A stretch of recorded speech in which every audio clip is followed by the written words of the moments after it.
ரீசெண்டாக முருங்கைக்கீரையை நீங்கள் எப்போ சாப்பிட்டீங்க அப்படின்னு கேட்டால் 95% யோசிக்க தான் செய்வோம். விலை ரொம்ப மலிவாக கிடைக்குது அப்படிங்கிறதுனால நிறைய பேர் இதை மதிக்கிறதே இல்லை. அதுவும் 2K கிட்ஸுக்கெல்லாம் இதை சாப்பிட்றதுக்கு சுத்தமாக பிடிக்காது. நம்முடைய உடம்புக்கு தேவையான அமினோ அமிலங்களில் 9 அமினோ அமிலங்கள் முருங்கைக்கீரையில் இருக்குது. மற்ற எந்த தாவர உணவுகளும் இல்லாத அளவுக்கு இதில் மைக்ரோ நியூட்ரியன்ஸும் அதிகமாக இருக்குது. அதே மாதிரி மற்ற தாவர உணவுகளை கம்பேர் பண்ணும்போது இதில் கிட்டத்தட்ட 25 மடங்கு அதிகமான இரும்புச்சத்து இருக்கு.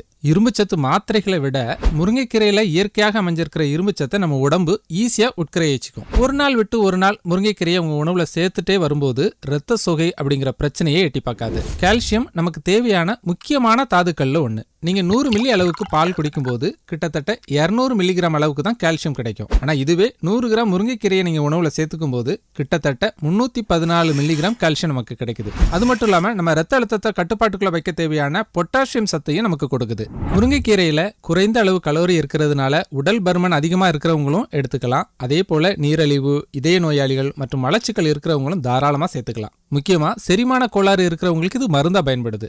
முருங்கைக்கீரையை அடிக்கடி உணவுல சேர்த்துக்க டைமே இல்லையே அப்படின்னு நினைக்கிறவங்க முருங்கை பவுடரா கூட பயன்படுத்தலாம். தமிழ்நாட்டில இருந்து வெளிநாடுகளுக்கு இது அதிகமா எக்ஸ்போர்ட் ஆகுது. இதை இலைகளை பயன்படுத்துறதை விட பவுடரா இருக்கும்போது ஈஸியா உணவுல சேர்த்துக்க முடியுங்கிறதுனால வெளிநாடுகள்ல இதனுடைய மவுசே தனி. கூட்டு, பொரியல், குழம்பு, சூப், ரசம் அப்படின்னு எது வச்சாலும் சரி அதுல கொஞ்சமா இதை சேர்த்துக்கலாம். 14 கிலோ அளவுக்கு முருங்கைக்கீரையை உலர்த்தி பொடி பண்ணாதான் 1 கிலோ தயாரிக்க முடியும். அதனால கொஞ்சமா இதை உணவுல சேர்த்தாலே போதும்.